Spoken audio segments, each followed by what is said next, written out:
Last classes में हमने पढ़ा था about ideal shunt compensation and ideal series compensation. उसके बाद हमें देखी एडवांटेजेस ऑफ, आज हमें देखना है about advantages of this shunt and series compensation. ये क्या करते हैं? दे improve the voltage stability, they improve the transient stability, and they provide power oscillation damping। तो सबसे पहले हम आते हैं, it provides voltage support for stability।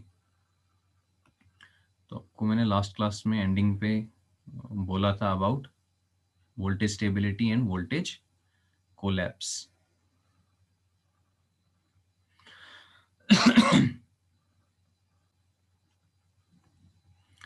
So if this is your sending end,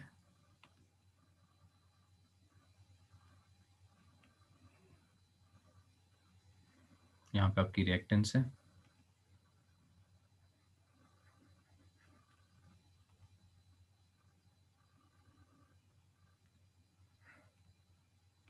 this here is the receiving end। यहाँ से आपका load लगा हुआ है, this is the sending end।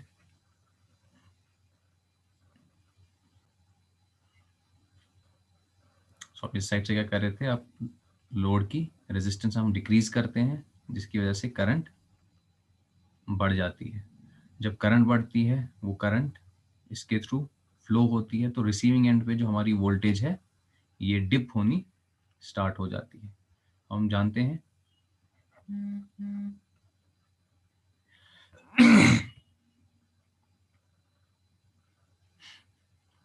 कि यहाँ से करंट बढ़ी, यहाँ से वोल्टेज, ये जो रिसीविंग एंड वोल्टेज है ये हमारी ड्रॉप हुई, लेकिन ये जो राइज इन करंट है it is more than the drop in voltage, तो हमारा पावर इंक्रीज होता है। सो अगर हम प्लॉट करते हैं पावर को एंड दिस वोल्टेज, तो हमारा ग्राफ कुछ ऐसे आएगा।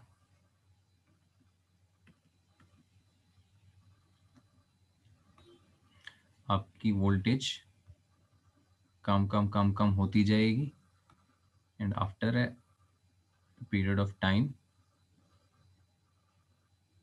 अब क्या होगा कि जो ड्रॉप इन वोल्टेज है, ये जो नी पॉइंट है, इस नी पॉइंट के बाद drop in voltage will be more than rise in current. इसकी वजह से क्या आप देखोगे, आपका पावर कम होता जाएगा, कम होता जाएगा, कम होता जाएगा, एंड फाइनली आपका वोल्टेज कोलैप्स होगा एंड वोल्टेज जीरो हो जाएगी। वोल्टेज स्टेबिलिटी क्या होता है? वोल्टेज को जो हमारे एक्सेप्टेबल वोल्टेज लिमिट्स हैं उसके बीच में रखना, यूजुअली होता है बिटवीन +- 5%। अगर आपकी रेटेड वोल्टेज 240 वोल्ट्स है तो +- 5% हमारा चलता है। तो ऐसे आपका यहाँ पर वोल्टेज कोलैप्स हो जाता है। तो यह है फॉर अनकम्पनसेटेड सिस्टम।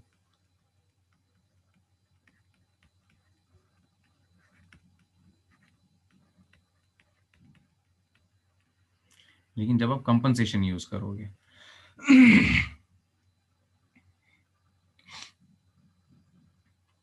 तो अलग अलग, इसमें भी क्या होगा, अलग अलग पावर फैक्टर्स के लिए अलग अलग ऐसे आपके कर्व्स बनते रहेंगे। एक पावर फैक्टर के लिए ऐसा बनेगा, जैसे जैसे हमारा पावर फैक्टर ऐसे चेंज होता रहता है। अगर ये 0.8 लैग के लिए है, this will be for 0.85 lag and so on. जैसे जैसे पावर फैक्टर इंप्रूव होता है, वैसे वैसे आपकी वोल्टेज यहाँ बढ़ती जाएगी। तो ये फॉर अनकम्पनसेटेड सिस्टम। जब हमारे पास कंपनसेशन होगी तब हम देखेंगे हमारा ये कर्व कैसे चलेगा।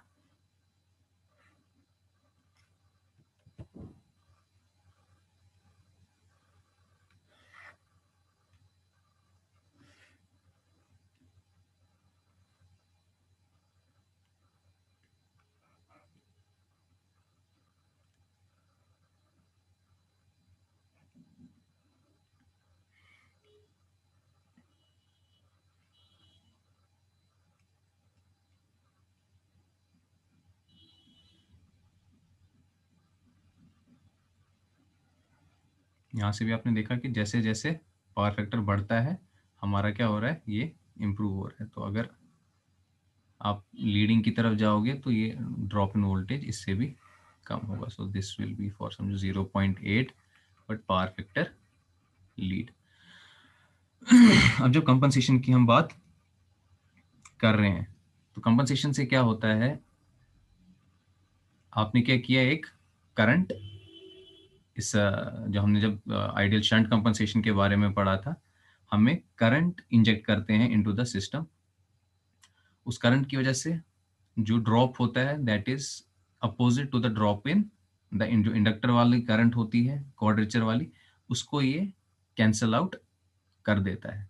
तो जब वो कैंसल आउट होता है, ये ड्रॉप इन जो आपकी ये वोल्टेज वी आर है, इसको ये आइडियल जो आपका ये जो शंट कंपनसेटर है, ये इसको ड्रॉप होने नहीं देगा। तो उसकी वजह से आप क्या देखोगे, देयर विल बी इम्प्रूवमेंट। अगर आपका पहला कर्व ऐसा था, इस बारी आपका जो ये डिप इन वोल्टेज है ये कम होगा। अगर पहले आपकी वोल्टेज ऐसे गिर रही है, अब इसकी वजह से वोल्टेज कम हो रही है बट स्लाइटली इम्प्रूव्ड। फिर यहाँ पर भी एक नोज पॉइंट आएगा एंड वोल्टेज कोलैप्स इसके बाद भी होगा। लेकिन अगर पहले इस पोजीशन पे हो रहा था, अब थोड़ा बाद में हो रहा है। एक सेकेंड। तो due to this ideal shunt compensation आप देखते हो कि आपका ये जो आपका पहले नोज पॉइंट आ रहा था वो अब थोड़ा बाद में आ रहा है। तो इसकी वजह से क्या हो रहा है, हमारी स्टेबिलिटी, वोल्टेज स्टेबिलिटी बढ़ रही है। तो अब जो आपका कर्व आएगा वो ऐसे कर्व्स आएंगे।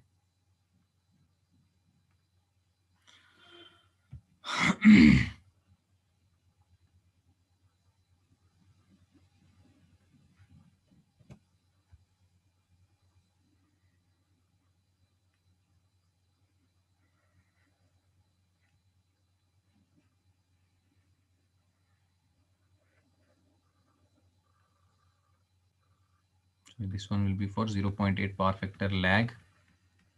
And this one will be for 0.85 power factor lag and so on. This one will be for 0.8 power factor lead. Leading power factor के टाइम ऐसे भी आपकी वोल्टेज एम्पलीफिकेशन हो जाती है, इस वजह से आप देखोगे कि वोल्टेज तब गिरती नहीं है। सिमिलरली अगर हम यही चीज देखेंगे फॉर, ये तो है for shunt compensation, this one is for shunt compensation.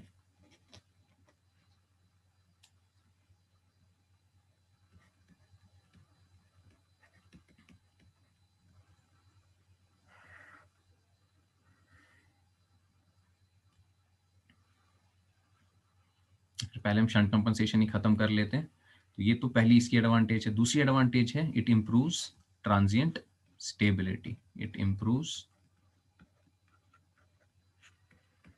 Transient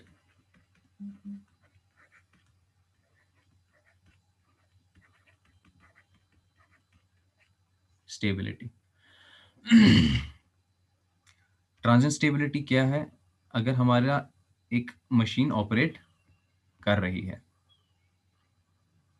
eight some angle delta, आपकी मशीन है वो पावर जनरेट कर रही है एट सम एंगल डेल्टा। कितना पावर जनरेट कर रही है, पावर जनरेट कर रही है V S V R upon X sine delta. और हमारा हमने देखा था पी वर्सेस डेल्टा कर्व हमारा ऐसा होता है। This is our P versus delta curve.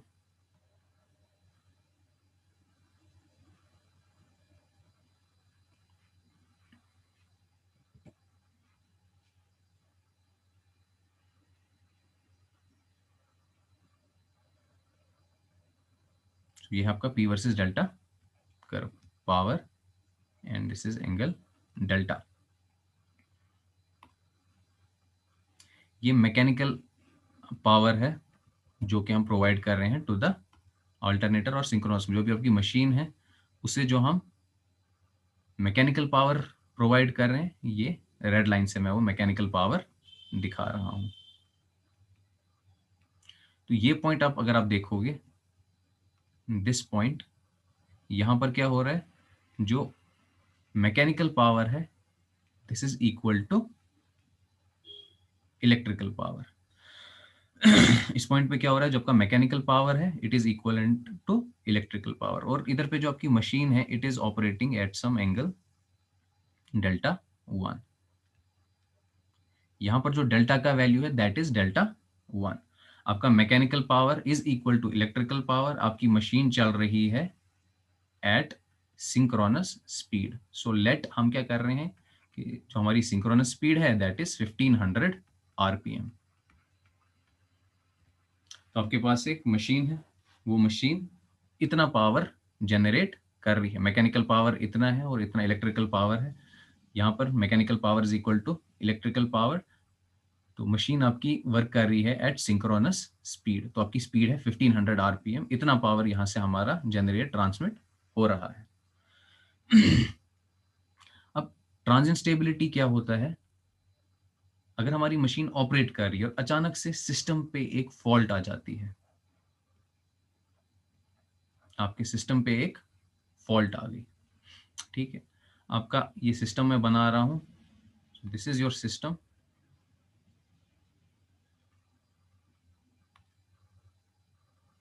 ये ट्रांजिएंट स्टेबिलिटी आपको अभी पावर सिस्टम में भी पढ़ना है, तो उतना मैं इधर पे डीप नहीं जा सकता। सो हियर आपकी एक ये ट्रांसमिशन लाइन है, हम दो ट्रांसमिशन लाइंस ले रहे हैं यहाँ पे, and this is your load side.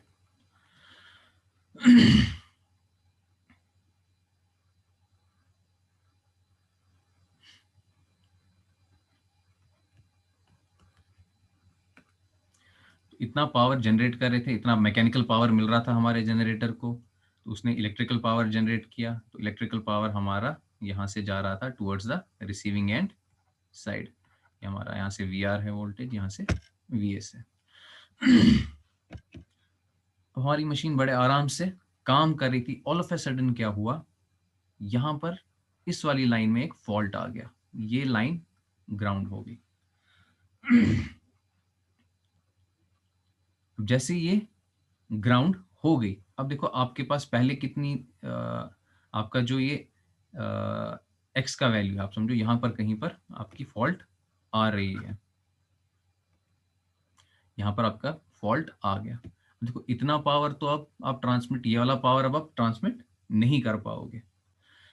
अब क्या हो जाएगा, जितना पहले पावर आप दे रहे थे अब आप उससे कम पावर दे पाओगे, क्यों, क्योंकि आपकी एक ट्रांसमिशन लाइन में फॉल्ट आ गया है।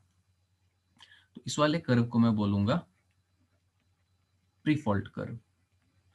पहले हम इतना पावर जनरेट कर पा रहे थे, लेकिन अब क्या हुआ, फॉल्ट आ गया। इसको आप ऐसे भी समझ सकते हो, अगर फॉल्ट यहाँ जनरेटर के टर्मिनल्स पे आ गया, अगर जनरेटर के टर्मिनल्स पे आ गया तो उस टाइम पे क्या होगा, आपका बिल्कुल पावर जीरो हो जाएगा। जो आप पावर ट्रांसमिट करना चाहते थे, जो आपने पावर प्रोड्यूस किया, वो आपका बिल्कुल जीरो हो जाएगा। ये जो पॉइंट है ये सीधा यहाँ शिफ्ट हो जाएगा, अगर एट द जनरेटर टर्मिनल्स ये पावर, अगर यहाँ पर आपकी फॉल्ट आ रही है, क्या हो गया, power all of a sudden, क्योंकि जनरेटर के टर्मिनल्स पे शॉर्ट हो चुका है, शॉर्ट हो चुका है तो वहां पे वोल्टेज जीरो है, तो क्योंकि वोल्टेज जीरो है आपका पावर जीरो हो गया, पावर जीरो हो गया तो ये कर्व सीधा उठा और यहाँ पर आ गया, इस वाले पॉइंट पे ये पहुंच गया, ठीक है। अब यहाँ पर आप क्या देखोगे, इस वाले पॉइंट पे आप देख रहे हो कि जो मैकेनिकल पावर है this is greater than electrical power. So यहाँ पर क्या हो रहा है, मैकेनिकल पावर इलेक्ट्रिकल पावर से ज्यादा है। अब क्या होगा, आपकी मशीन एक्सेलरेट करना स्टार्ट करेगी। एक्सेलरेट कैसे करेगी, ये डेल्टा आपका बढ़ना स्टार्ट होगा, क्योंकि आगे तो पावर ये दे ही नहीं सकता है, लेकिन जो आपका प्राइम मूवर है वो पावर दे रहा है, तो मशीन क्या करेगी, ये जो एक्स्ट्रा एनर्जी है it will store it as kinetic energy, जिसकी वजह से क्या होगा, रोटर इसका एक्सेलरेट करना स्टार्ट होगा, डेल्टा का वैल्यू बढ़ता जाएगा। अब क्या हो रही है, मशीन एक्सेलरेट कर रही है, ठीक है। तो ये तो आपको मैंने समझाया जब फॉल्ट एट टर्मिनल्स होगा। अगर टर्मिनल्स पे फॉल्ट नहीं है, फॉल्ट यहाँ कहीं ट्रांसमिशन लाइन में है, तो अब पावर आपका जीरो नहीं होगा, जीरो से कुछ थोड़ा अलग वैल्यू आएगा। अब यहाँ पर क्या होगा, आपका जीरो पे जो फॉल्ट है ये, मतलब आपका पावर बिल्कुल जीरो नहीं हो जाएगा। अगर एट जनरेटर टर्मिनल्स आपका फॉल्ट आता है, जनरेटर टर्मिनल्स पे क्या हो जाएगा, आपका पावर जो है इट विल बिकम जीरो।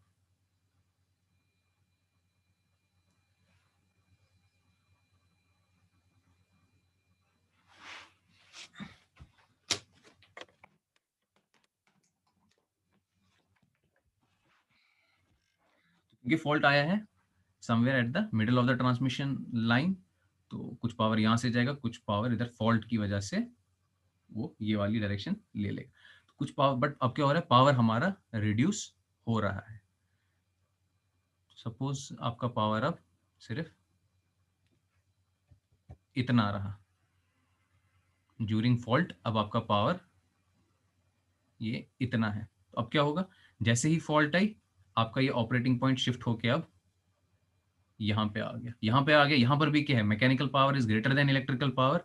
अब क्या होगा, आपका रूटर ये आपका एक्सेलरेट कर रहा है, एक्सेलरेट कर रहा है, तो ये स्पीड क्या हो रही है, जो पहले स्पीड 1500 थी वो स्पीड अब बढ़नी स्टार्ट हो रही है। ये डेल्टा बढ़ रहा है, एक्सेलरेशन कब हो रही है, स्पीड बढ़ रही है, एनएस आपका यहाँ से इंक्रीज हो रहा है। तो ये समझो पहुंचा 1521, 1522, 1523, 1600 आरपीएम, 1700 आरपीएम तक ये पहुंच गया है। ये एक्सेलरेट कर रही है, एक्सेलरेट करते करते करते करते ये यहाँ कहीं इस पोजीशन पे पहुंच गई।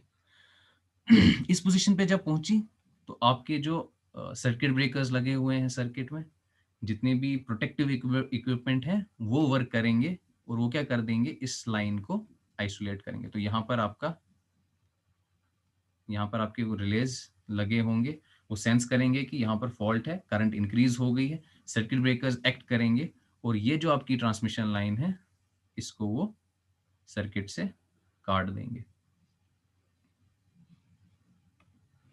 देखो पहले क्योंकि दो ट्रांसमिशन लाइंस थी इन पैरेलल, तो आपकी इफेक्टिवली x बाय 2 आ रहा था value. So your power was vs vr upon x by 2, तो मतलब ट्वाइस ऑफ पावर सेंड कर पा रहे थे। लेकिन अब क्या हो गया, क्योंकि एक ही ट्रांसमिशन लाइन है, अब ये वैल्यू x है, तो जो पावर ट्रांसमिट कर पाओगे, जो आप पावर ट्रांसमिट करोगे that will be VS V R upon X. देखो जब दो ट्रांसमिशन लाइंस थी, फिर से इसको थोड़ा कंफ्यूजन हुआ, जब दो ट्रांसमिशन लाइंस थी, इसका वैल्यू भी एक्स है, इसका वैल्यू भी एक्स है, दोनों पैरेलल में है, इक्विवेलेंट जो इनकी रिएक्टेंस होगी that will be X by 2। तो पहले जो पावर था that was twice VS V R upon X sine of delta, पहले जो भी वैल्यू था उसका आप ट्वाइस पावर दे रहे थे। अब क्योंकि एक ट्रांसमिशन लाइन हमारी बीच में से हट गई, तो अब सिर्फ बीच में कितना है, x, तो अब x बाई 2 तो नहीं रहा, अब कितना हो रहा है, हाफ ऑफ, पहले केस में जितना पावर ट्रांसमिट हो रहा था उससे हाफ पावर ट्रांसमिट हो रहा है। फॉल्ट वाले केस से ज्यादा हो रहा है, लेकिन जो जब फॉल्ट नहीं थी, ये तो आपका फॉल्ट वाला केस है, अब क्या होगा, पावर थोड़ा बढ़ेगा लेकिन प्रीफॉल्ट जितना नहीं होगा। अब आपने फॉल्ट को रिमूव कर दिया है, तो अब आपका कुछ ऐसा आ रहा है ये कर्व।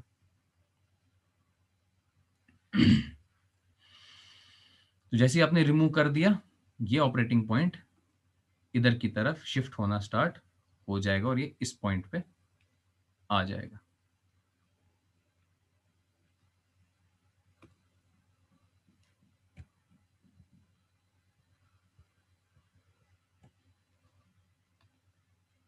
तो ये शिफ्ट हुआ, ऑपरेटिंग पॉइंट यहां पहुंचा। यहां तक आपको समझ आ रहा है, ये चीज समझ आ रही है, कर्व ये क्या हो रहा है, ये डेल्टा कैसे यहां पहुंचा, फिर यहां से यहां कैसे पहुंचा, ये चीज समझ आ रही है। चैट में हाँ या ना लिखो।